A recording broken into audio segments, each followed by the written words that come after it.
Okay, so we're back. We had a little minor glitch there. We were just degreasing this thing, and I was talking about the fact that I don't think a whole lot of Cerakote.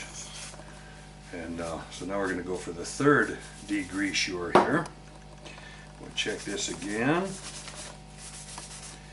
Don't know for sure if this is the best degreaser or not, but we're going to find out. So now we're back to the critical part here. This is one of the main reasons I wanted to bring this up, was to show that you need to check fits on these things, especially on these one-offy custom-y type guns.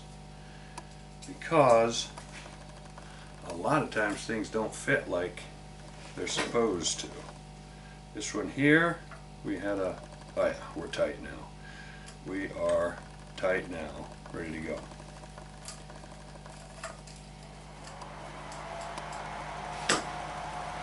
Okay, Cash, could I get you to slide that way?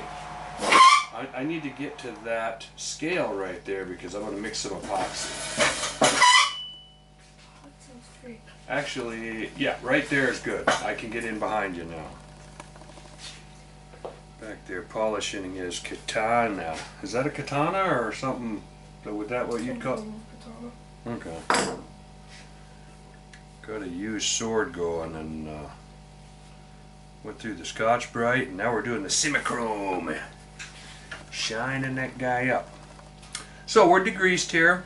The best it can do is stick to the Cerakote, but I've got it pretty well degreased, and I've got this all held back so that after we mix some epoxy on there and we mash her on down, I can just wipe all the way around and do a relief all the way around it with, I'll probably use vinegar. So I might just throw over here the way I do my epoxy. Might as well, since it's running.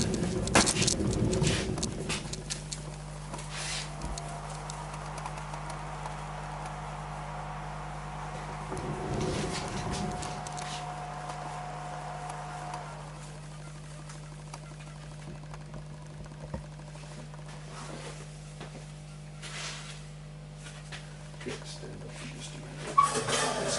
Right there. How's that? Now you can sit down. This way I can get to this epoxy. Get the blade out of my face! Okay, so this is Brownell's Acre glass resin, which is really good resin. I'm not even going to defend it except to say that I've used them all. All of the ones that are touted all over the internet, the same way presses are touted and factory dyes are touted, the same group of people that will insist that a Redding dye is somehow better than a Forster dye, is somehow better than an RCBS dye. No clue what they're talking about. No, they're just excited by names. They're excited by what other people think. They're the kind of people to whom cool means trying to memorize how to be like the cool people. Be one of the cool people. Don't be one of the people following the cool people. Go learn it. So, after lots of experimentation over lots of years, I use this stuff a lot. But as I'm rolling it around here, this is the number I've come up with. I just want to show you how I mix this stuff because it's handy for little dinky jobs like this to be able to know how to go boop and get this to happen quickly. Now this is a mess, so it's going to be kind of hard to me to get to my scale. I could probably use a little scale for this. Like here's one that I'm testing. I've tested 3 or 4. Here's a West System 3. They came out and assured me that this epoxy is all that. This is, and I've tried them all through the years. I've tried a lot of West System, or no, this is just called System 3. That's not West System 3. I'm sorry. No West involved in this. That's System 3. But the point is, when I'm doing epoxy in very big bulk, when I'm using the vacuum jar and stuff, I'll make a block 2 or 3 inches long by a ½ inch by a ½ inch, and let it get hard, then go mill it off, and then just put it aside with some measurements written on it, and measure it over time. But what we're going to do here We're just going to show you how I mix little bits of epoxy, little small lots like this, using weight.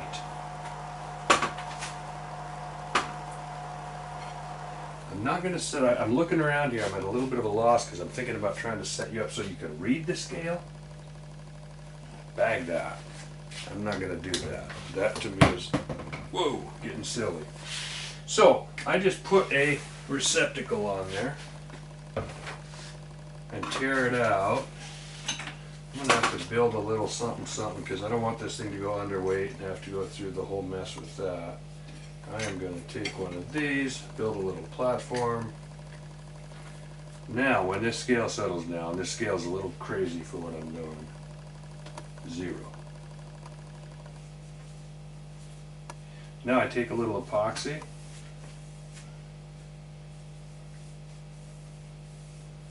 Way more than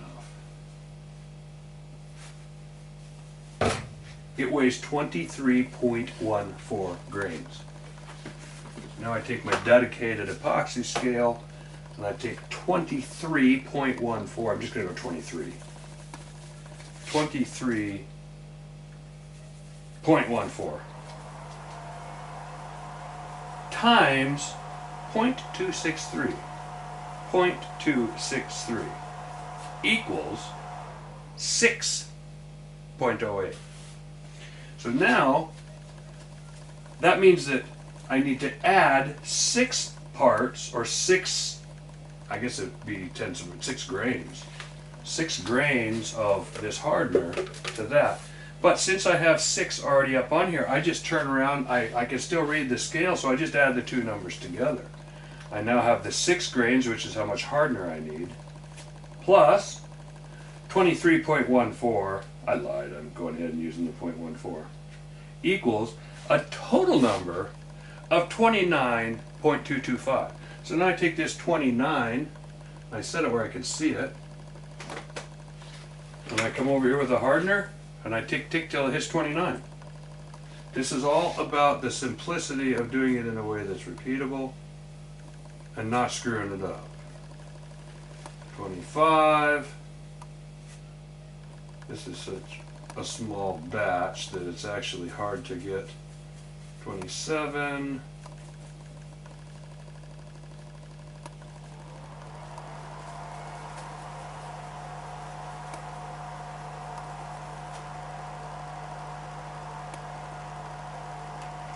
Now I have to touch it off to the side. Oops. So I ran just over 29. So this is going to harden up a tiny bit quick, but it's going to be fine because the last little bit is up here on the side, and I can choose not to add that in if I want. These small mixes of epoxy, this is surprisingly hard to do, guys. Mixing small lots of epoxy, this is why most people just say mix up a ton. Make yourself a cup of epoxy so you can get it right. And there's an argument to be made for that. I'm just a tightwad and I go through gallons of the stuff. So because of that, I figured out ways to make smaller lots.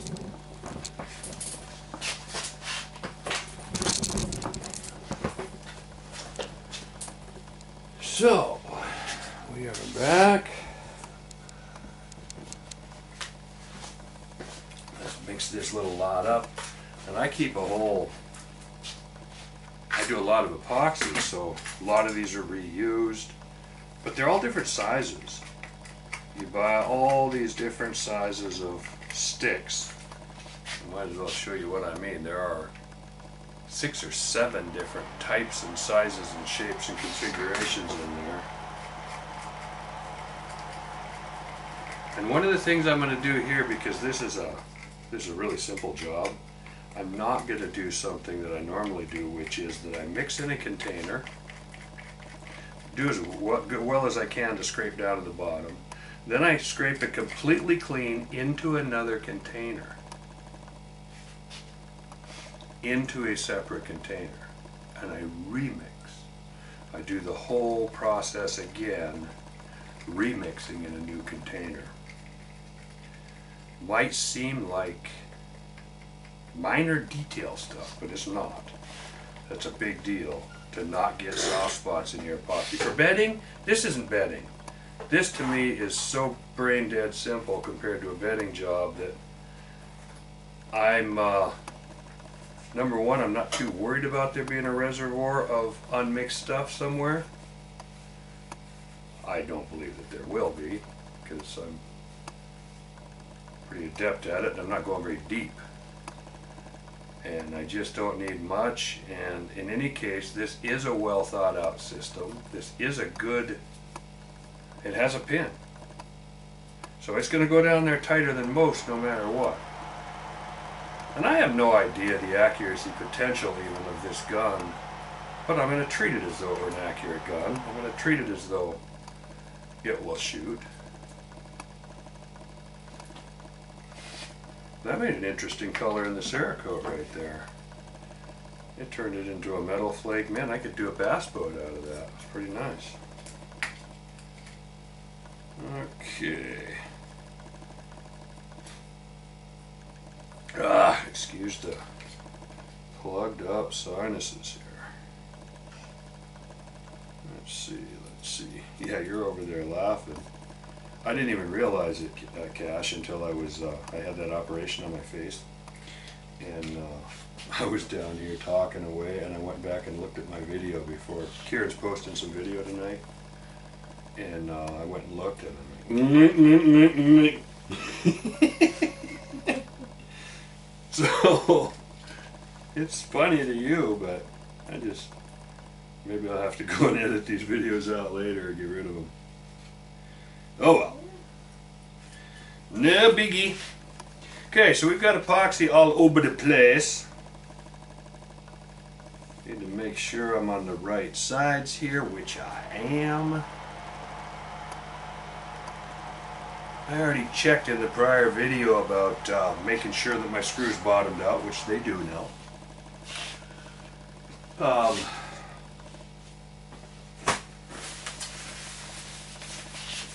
Now I got it, it went down good enough, so I'm going to go ahead and take a lash out of here now. Get some of this bulky stuff out of here, because a bunch of things that are accomplished by this. Number one, I'm working it a little bit. I'm just working it.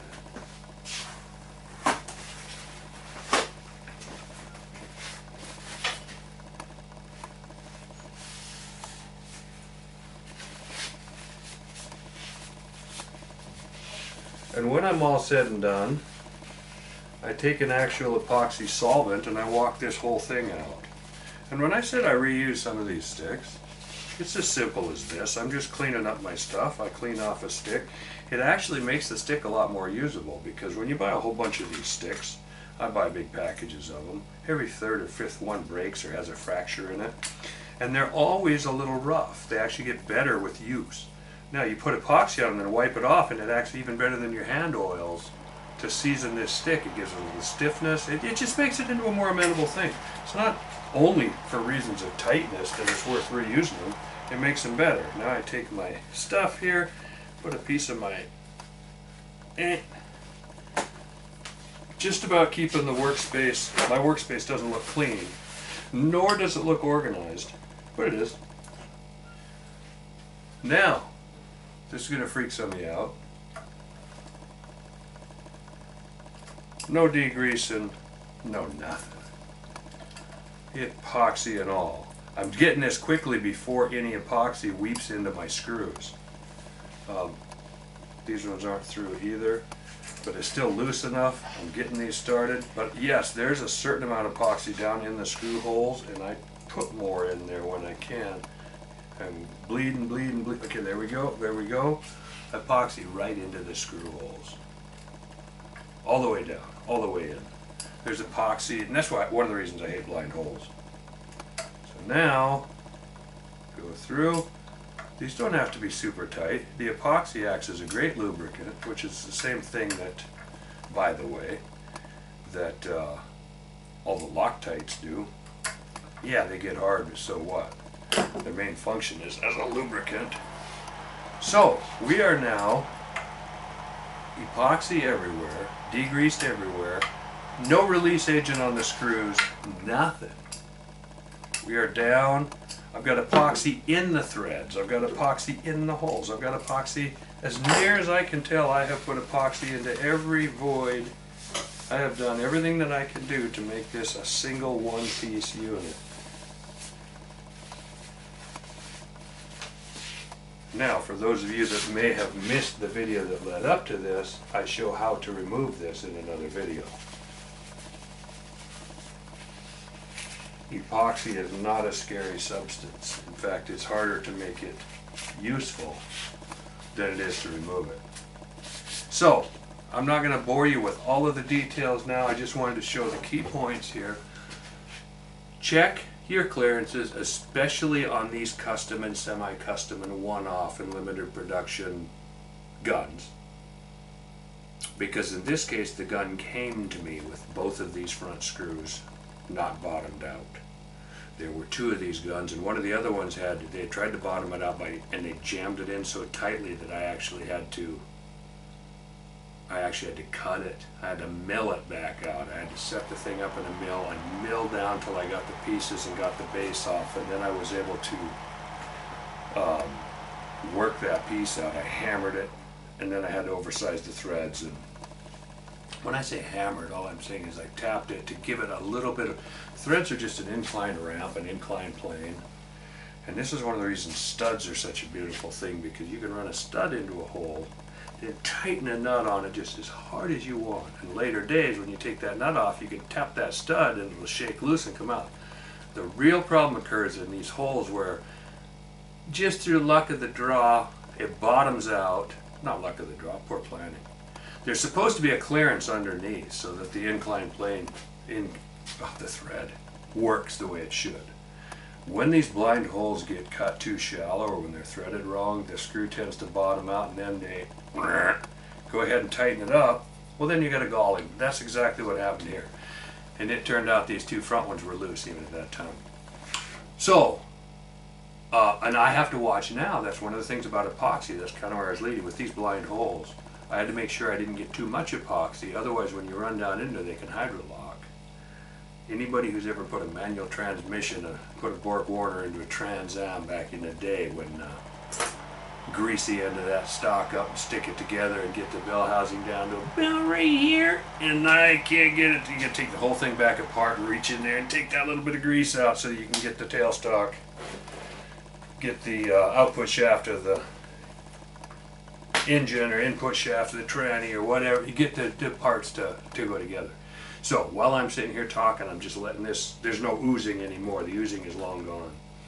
But I'm going to go ahead and wipe this up, strip it down. I have some tape on here just in case I get sloppy with solvent or it runs down. It won't get onto this hydro dip.